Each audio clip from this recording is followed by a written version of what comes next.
बिस्मिल्लाहिर्रहमानिर्रहीम। अस्सलाम वालेकुम नाज़रीन, आप यूट्यूब चैनल देख रहे हैं। मैं इमरान ख़ान हूँ। सबसे पहले नाज़रीन मैंने आपसे अर्ज़ किया था कि जो माफ़ी वाला मामला है वो हो जाएगा और एमल वली ख़ान माफ़ी मांग लेगा, और वही हुआ। एमल वली ख़ान ने मादरत कर ली। उन्होंने कहा जी एक दिलादारी हुई है मेरी बात से, तो मैं मादरत चाहता हूँ। साथ ही उन्होंने फ़ील्ड मार्शल आसिम मुनीर साहब की तारीफ़ें भी कर दी। मैंने आपको पहले ये अर्ज़ किया था कि एमल वली ख़ान साहब को एंटी एस्टेब्लिशमेंट होने की इजाज़त है, और उसका रीज़न ये है कि एस्टेब्लिशमेंट ये चाहती है कि पाकिस्तान तहरीक इंसाफ के पास जो एक सियासी स्पेस है खैबर पख्तूनख्वा में, क्योंकि खैबर पख्तूनख्वा के लोग हों या पंजाब के हों या सिंध और बलूचिस्तान के लोग हों, अब पूरा पाकिस्तान ही एंटी एस्टेब्लिशमेंट है और लोग एस्टेब्लिशमेंट के ख़िलाफ़ अपनी नफ़रत के तौर पर वोट का इजहार करते हैं। अब सबको उसमें थोड़ा थोड़ा हिस्सा चाहिए। तो एमल वली ख़ान को इस बात की तो इजाज़त थी कि आप एंटी एस्टेब्लिशमेंट बयानिया अपना लें।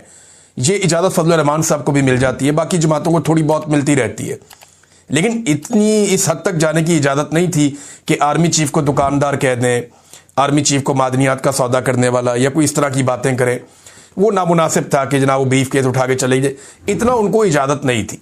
हाँ, लेकिन ये इजाज़त थी कि वो एस्टेब्लिशमेंट के खिलाफ थोड़ा बयानिया बना के एंटी एस्टेब्लिशमेंट स्पेस हासिल करने की कोशिश करें।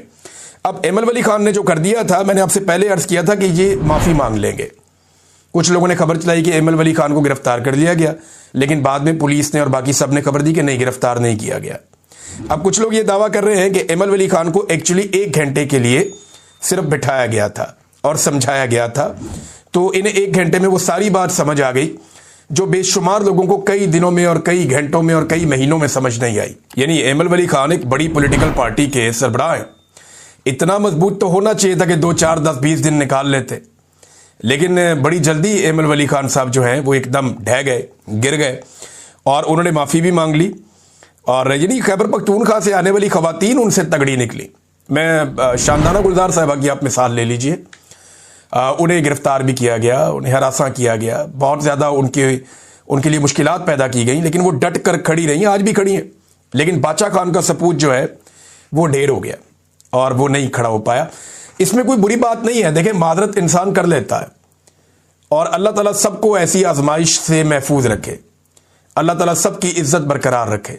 अल्लाह रब्बुल इज्जत ही इज्जत देने वाला है, वही मेहरबानी करने वाला है।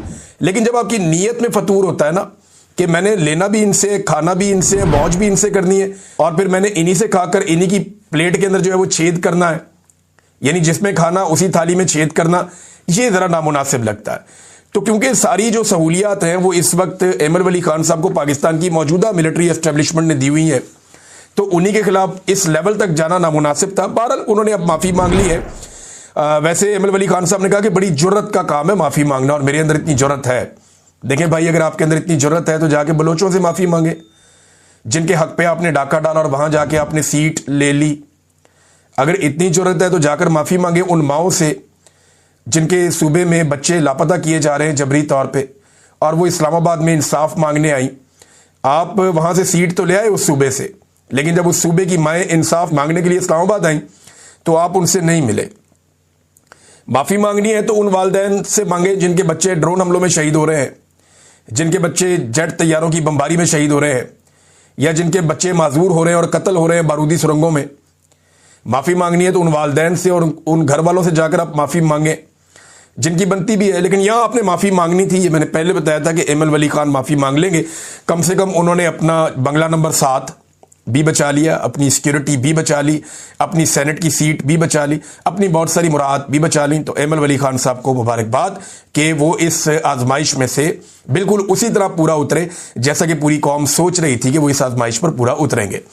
अब नाज़रीन, सैलाब से तबाही के हवाले से पंजाब हुकूमत ने एक बहुत बड़ा कदम उठाया है, और कदम यह है, जो मेरे पास खबर आई उसके मुताबिक पंजाब काबीना ने मंजूरी दी है कि 100 अरब रुपया फौज को दिया जाएगा सैलाब से तबाही से निपटने के लिए और तामीर नौ के लिए।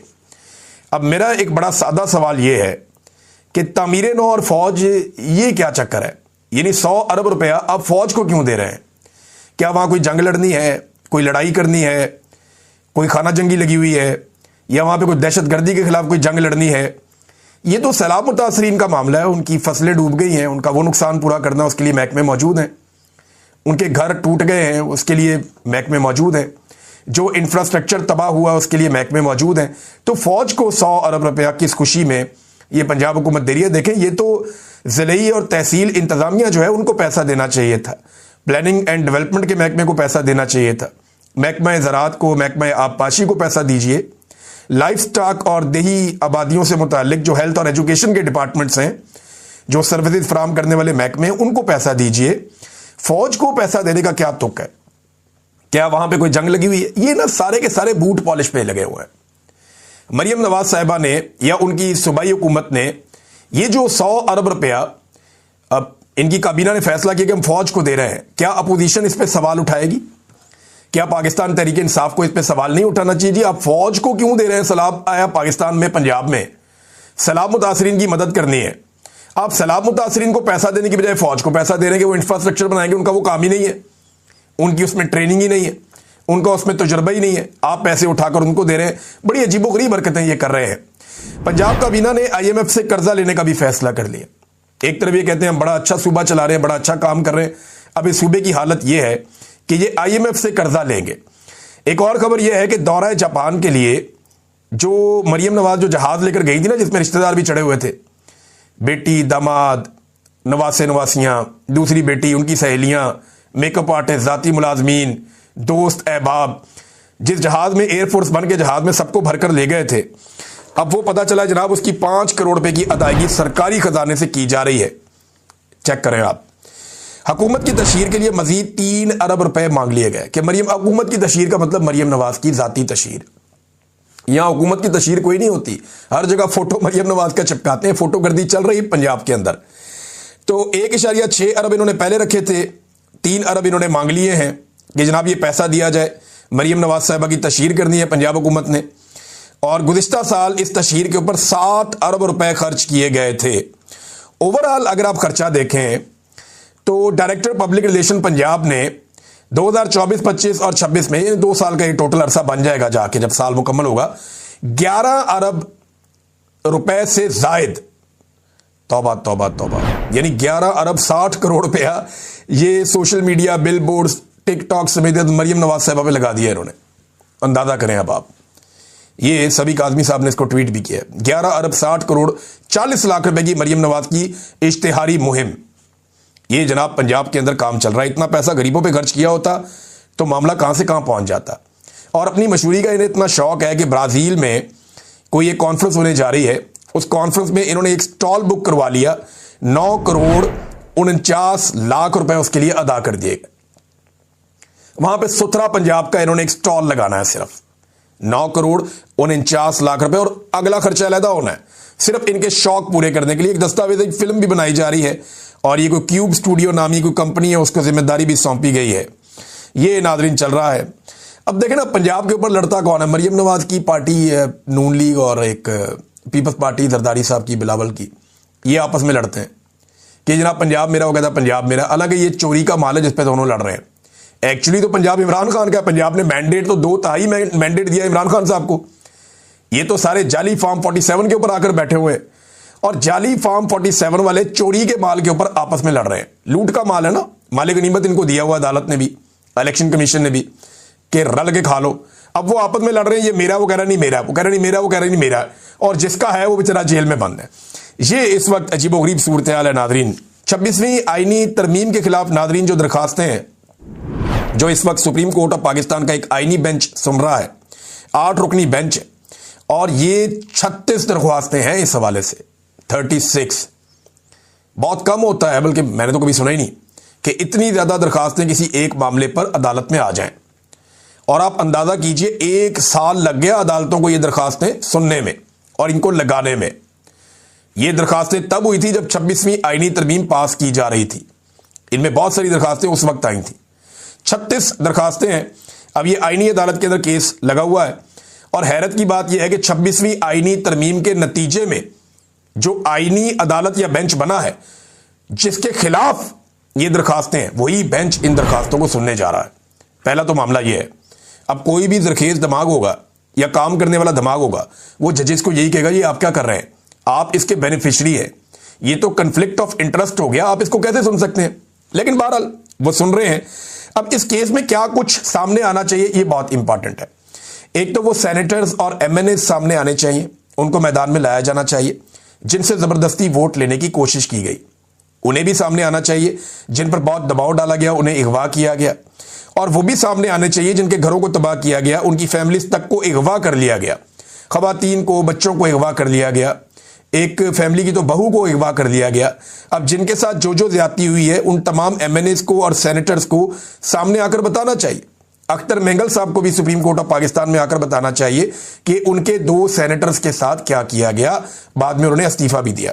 फजलुर रहमान साहब भी आकर बताएं कि उन्होंने दावा किया था बाद में कि हमसे 26वीं आईनी तरमीम में वोट लेकर कहा कुछ गया और बाद में धोखा दिया गया। वो भी आए और आकर अदालत को बताएं। तो ये सारी चीजें अदालत में सामने आनी चाहिए।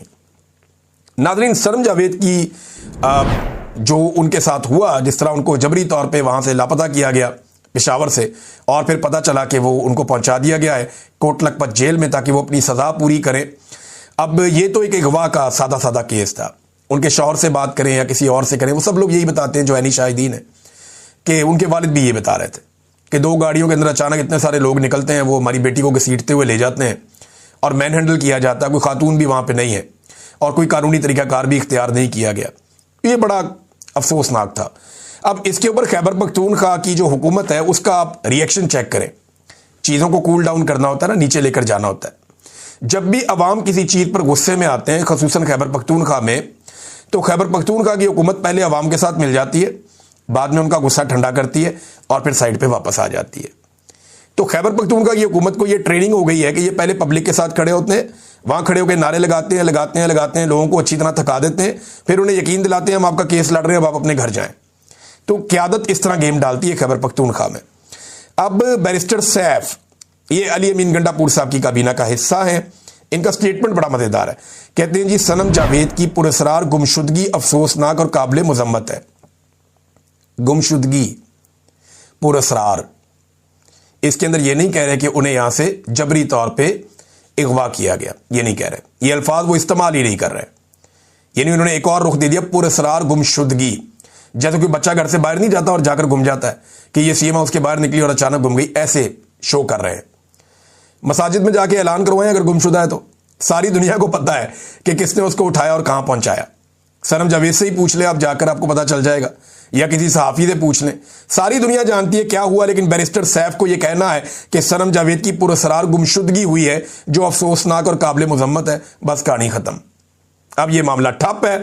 अब आप इंतजार कीजिए अगली जबरी गुमशुदगी का, या अगली जो वहां पे अगवा होता है कोई भी खैबर पख्तूनख्वा में, अब आप उसका इंतजार कीजिए और वो भी जल्दी होगा। मैंने आपको पहले बता दिया, एक आधा नाम तो बताया, 2-4 नाम और भी हैं।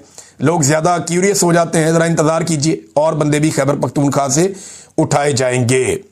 नाज़रीन, इमरान खान साहब का जो ट्विटर अकाउंट है उसके खिलाफ इस्लामाबाद हाई कोर्ट में केस चलाया जा रहा है। कोशिश ये की जा रही है कि किसी तरह भी करके इमरान खान साहब का जो एक्स अकाउंट है उसके ऊपर से कुछ मवाद हटाया जा सके। उनकी ट्वीट्स का हवाला दिया जाता है कि ये ठीक नहीं है, मुल्क के खिलाफ, इनको हटाया जाए। देखिए, बड़ी कोशिश कर रहे हैं। फर्ज करें कि ये कोशिश में एस्टेब्लिशमेंट ने जिद पकड़ी हुई है ना कि कुछ ना कुछ करके इमरान खान साहब से भी जवाब मांग लिया अदालत ने। 2 हफ्ते का टाइम उसमें दे दिया गया कि इमरान खान साहब भी जवाब दें। इमरान खान साहब को चाहिए, इस्लामाबाद हाई कोर्ट में केस है और वो ये कहें जनाब मैं इस केस में खुद ये मुकदमा लड़ना चाहता हूं, और आ जाए, ऑनलाइन आ जाए, वहां पे कैमरा लगाया जाए, वीडियो लगाई जाए, खान साहब वहां पे आए और बैठ के बताएं जजों को कि उन्होंने ये ट्वीट क्यों किए और वजह क्या है इसकी, और ये ट्वीट जो है वो किस नौइयत के हैं और ये हकायक क्या है। अब देखें ना, लोग तो जेलों के अंदर किताबें लिख देते हैं। इमरान खान साहब जो बात करते हैं बाहर जाके उनके ट्विटर अकाउंट पर डाल दी जाती है। अब कोशिश की जा रही है, एस्टेब्लिशमेंट ने जिद पकड़ी हुई है कि ये एक्स अकाउंट से ये मवाद हटाया जाएगा। हार जीत का मसला बनाया हुआ है। अगर ये मवाद हट भी गया तो थोड़ी सी तरमीम के साथ इमरान खान साहब दोबारा ये मवाद डलवा देंगे, फिर क्या होगा। जो पाकिस्तान तहरीके इंसाफ का या आम पाकिस्तानियों का, ओवरसीज पाकिस्तानियों का सोशल मीडिया है, वो उसको फिर वायरल कर देगा, एक नया रिकॉर्ड बन जाएगा। तो मेरे ख्याल में जो एस्टेब्लिशमेंट है उसको होशमंदी से और अक्लमंदी से काम लेना चाहिए, हर वक्त लड़ाई के मोड में नहीं रहना चाहिए।